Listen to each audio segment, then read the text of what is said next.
de DJ Rebelle pour Audiocité.net, conversation d'une petite fille avec sa poupée de Sophie de Ronneville, la première conversation. Mimi est habillée, elle a déjeuné et se prépare à faire la toilette de sa fille. Mimi questionne ainsi sa poupée. Zozo, avez-vous pleuré quand on vous a débarbouillé? Non, maman. Avez-vous lavé vos mains? Oui, maman. Avez-vous fait votre prière? Oui, maman.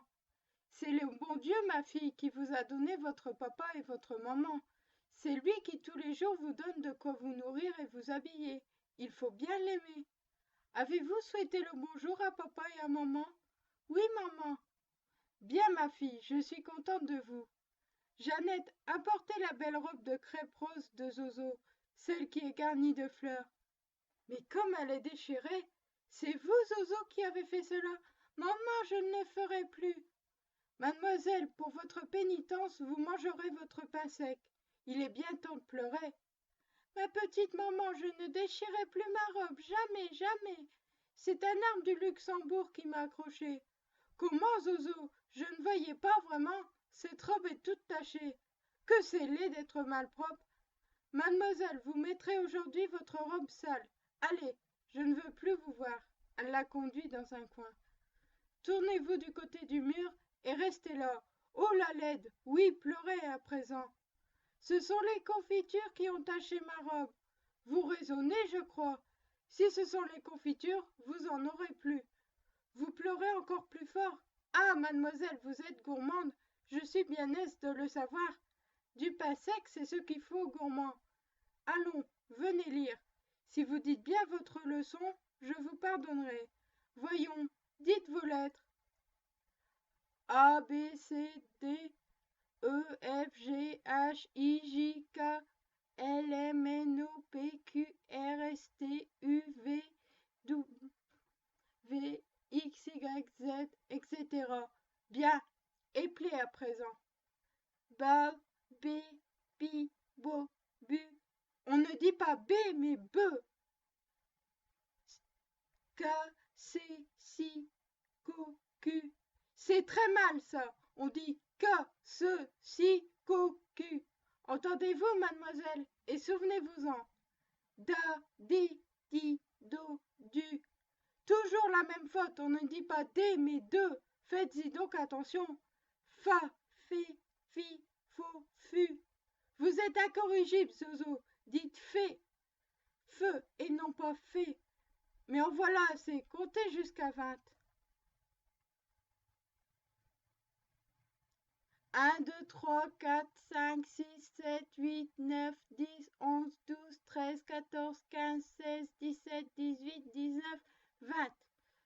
Combien y a-t-il de voyelles? 5. A, E, I, O, U. Et de consonnes? 19. B, C, D, F, G, H, J, K, L, M, N, P, Q, R, S, T, V, X, Z. Bien, ma fille, je suis contente de toi. Viens embrasser ta maman. Si tu savais, Zozo, comme tu es gentille quand tu es sage, tu ne te ferais jamais gronder. Et puis tu mangerais toujours de bonnes choses. Je te donnerais de beaux chiffons pour récompense. Tu serais caressée de tout le monde. Est-ce que tu n'aimes pas les bonbons et les joujoux? Pardonnez-moi, maman. Eh bien, Zozo, il faut être bien sage et tu en auras. Mimi et Zozo étaient fort bien ensemble lorsque madame Belmont appela sa fille pour l'envoyer promener avec sa bonne. Mimi courut à sa maman et par sa précipitation renversa sa poupée qui entraîna avec elle la boîte aux joujoux.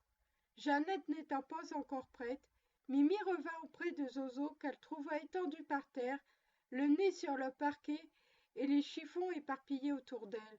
Elle releva sa poupée et lui demanda en colère qui avait renversé ses chiffons. « Ce n'est pas moi, maman. »« Vous mentez, Zozo, personne n'est entré ici. »« Vous aurez voulu voir les fleurs d'or qui sont dans ma boîte.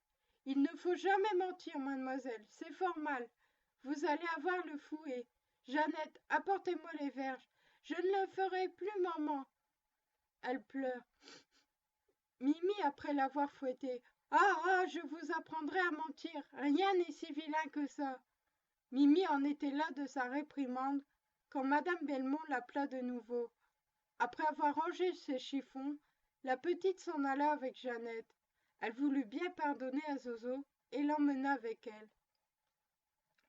Quand elles furent au Luxembourg, Mimi raconta à sa bonne les grands sujets de mécontentement que Zozo lui avait donnés. Jeannette, qui avait horreur du mensonge, lui raconta l'histoire suivante. Il y avait une fois un laboureur nommé Jacques qui était resté veuf avec 3 enfants. Charles, âgé de 6 ans, Firmin, âgé de 5 ans, et Jean, âgé de 4 ans. Ces 3 petits garçons n'étaient pas méchants, mais Charles était gourmand, Firmin menteur et Jean désobéissant, ce qui donnait beaucoup de chagrin à leur père. Jacques avait dans son jardin un arbre qui donnait des poires très grosses et très belles. « Je ne suis pas assez riche, dit cet homme, pour mettre d'aussi beaux fruits sur ma table. Il faut que je les vende. Avec cet argent, j'achèterai une veste à Charles, des bas à Firmin et à Jean des souliers pour les dimanches, car j'espère bien avoir 12 francs de mes poires. » Jacques, voulant aller travailler, recommanda à ses enfants de se bien conduire, pendant que Marguerite, leur grand-mère, ferait le ménage, et surtout de ne point toucher aux poires du bel arbre. Car vois-tu, mon fils, dit-il à Charles, si tu en mangeais, tu n'aurais pas une belle veste neuve, ni tes frères des bas et des souliers.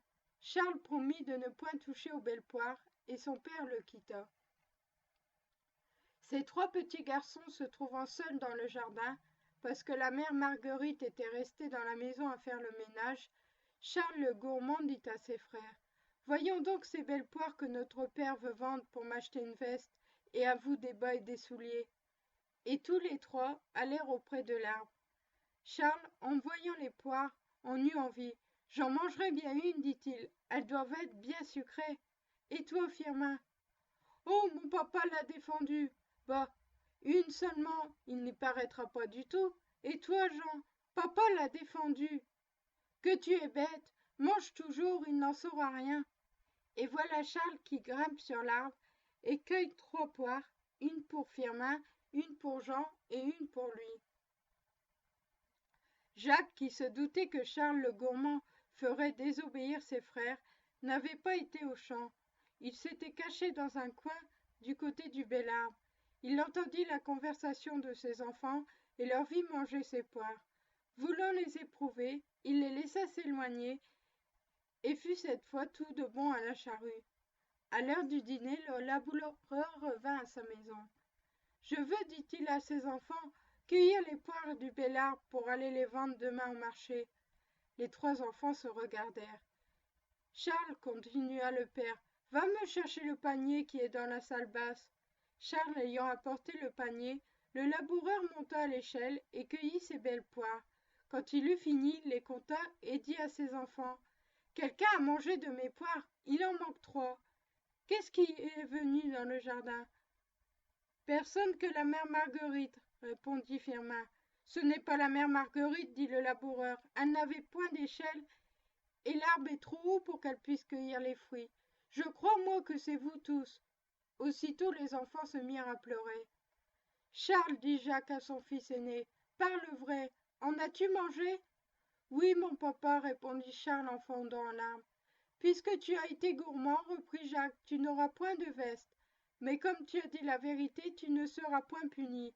Et toi, Firmin, as-tu aussi mangé une poire ? » ?»« Non, mon papa. »« Comment ? Charles a mangé tout seul 3 grosses poires sans vous en donner ? » ?»« Oui, mon papa. »« Qu'en dis-tu, Charles ? » Charles baissa les yeux et ne répondit pas. « Et toi, Jean ? Papa, j'en ai mangé une aussi. » Et ce petit pleura bien fort. « Je te l'avais cependant défendu. Je ne serai plus jamais désobéissant, mon papa. » « À la bonne heure. Il n'y a donc que Firmin qui ait craint de me déplaire. Cependant, il faut que je sache quel est celui de vous qui a mangé de poires. Combien as-tu mangé de poires, Charles ? » « Je n'en ai mangé qu'une, mon papa. »« Et toi, Jean ? » ?»« Qu'une aussi, papa. »« Il m'en manque 3. Qui donc a mangé la 3e ? » ?»« Ah, c'est peut-être la mère Marguerite. » »« Ne dites rien, je vais bien l'attraper. Faisons l'épreuve du coq. » Aussitôt Charles fut chercher son coq favori. Jacques le prit, s'éloigna un moment et revint tenant le coq dans ses bras. Il fit ranger sa petite famille sur une ligne, la mère Marguerite à la tête, et il appela chacun à son tour pour passer la main sur le dos du coq. Je verrai, dit-il, quel est le coupable, car il ne l'aura pas plus tôt touché que le coq chantera. La mère Marguerite, Charles et Jean qui ne craignaient rien, passèrent la main sur le dos du coq. Pour Firmin, il eut tant de peur de l'entendre chanter qu'il n'y toucha pas. Voyons vos mains, demanda Jacques. Tous présentèrent leurs mains. C'est Firmin, dit-il, qui a mangé la poire. Il s'est vendu lui-même. Vous voyez que sa main est blanche et que celles des autres sont noires, parce que j'avais noirci le dos du coq. Firmin, se sentant coupable, n'a pas osé y toucher. C'est ainsi qu'on prend les menteurs. Firmin, confondu, se mit à pleurer. Je n'ai pas pitié de tes larmes, lui dit son père. Ce n'est pas assez d'être gourmand et désobéissant, tu es encore menteur. Cela est affreux. Et aussitôt Jacques dit à la mère Marguerite de donner le fouet à Firmin. Ce même jour, comme le laboureur se reposait après son travail, entouré de ses 3 enfants, il fut abordé par un monsieur bien mis, qui le pria de lui donner un peu de cidre pour le rafraîchir. Jacques alla lui en chercher et lui donna de bonne grâce. « Je vous remercie, lui dit l'étranger. J'avais chaud, vous m'avez rendu service, et je voudrais faire quelque chose pour vous. À qui sont ces beaux enfants? C'est à moi, monsieur. Je les trouve charmants, dit le seigneur, car ça en était un. Hélas, il me rappelle mon fils. Il était de l'âge de votre aîné lorsque le bon Dieu le retira du monde. C'était un enfant si doux. Jamais il n'avait désobéi. Il n'était ni gourmand ni menteur. Il ne pleurait que lorsqu'il me voyait malade. J'ai conservé tous ses joujoux et j'ai fait le serment de ne les donner qu'à un enfant, qui comme lui ne serait ni gourmand, ni menteur, ni désobéissant. Je voudrais bien qu'un des vôtres méritât ces jolies choses. J'aime déjà ces petits à cause de vous. Sans doute en êtes-vous bien content. Le laboureur secoua la tête, et le monsieur soupira. Vous me faites de la peine, dit-il à Jacques, car je vois que vos enfants ne sont pas sages. Faisons un accommodement.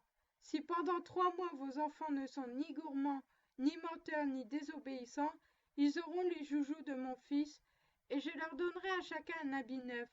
Cet arrangement vous plaît-il? Le laboureur répondit comme il le devait à tant de bonté, et le seigneur ajouta, pour donner à vos enfants le désir de se bien conduire, amenez-les à mon château, je leur ferai voir les belles choses que je leur destine. Le lendemain, Jacques ne manqua pas de mener ses enfants au château du seigneur. Ils furent éblouis de la beauté et de la richesse des appartements. L'or et l'argent y brillaient de toutes parts. On les fit passer dans une pièce plus belle que les autres. On y voyait une table couverte d'un grand voile de gaze d'or.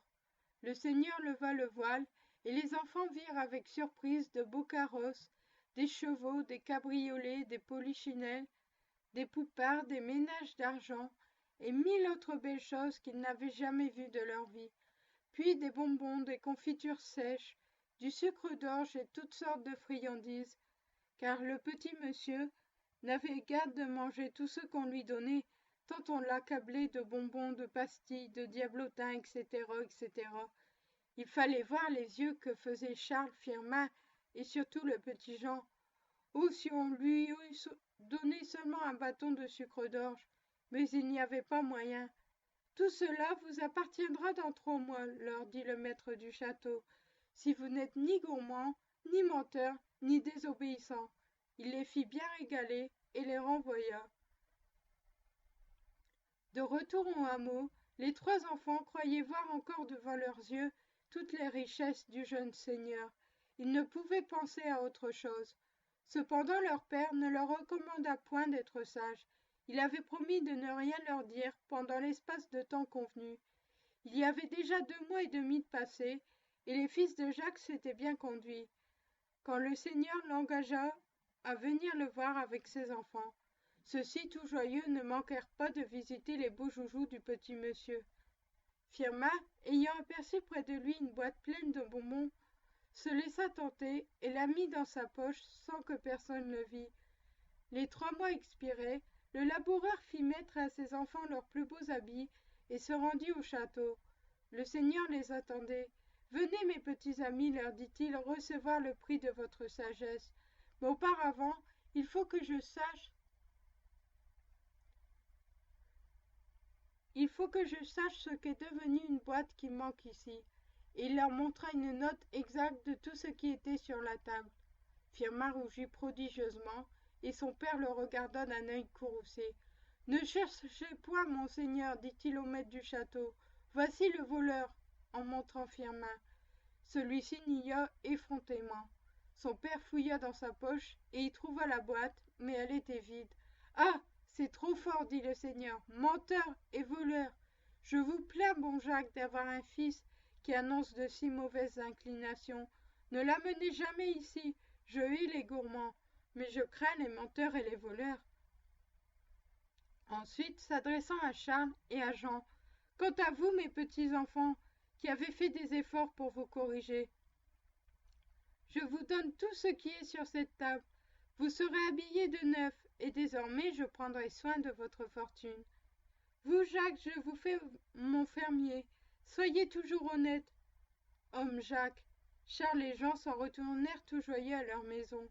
Firmin, chassé du château comme un mauvais sujet, n'osa plus sortir de chez son père, car aussitôt qu'il paraissait dans le village, les autres enfants, le montrant du doigt, disaient « Voici Firmin, le voleur du château !»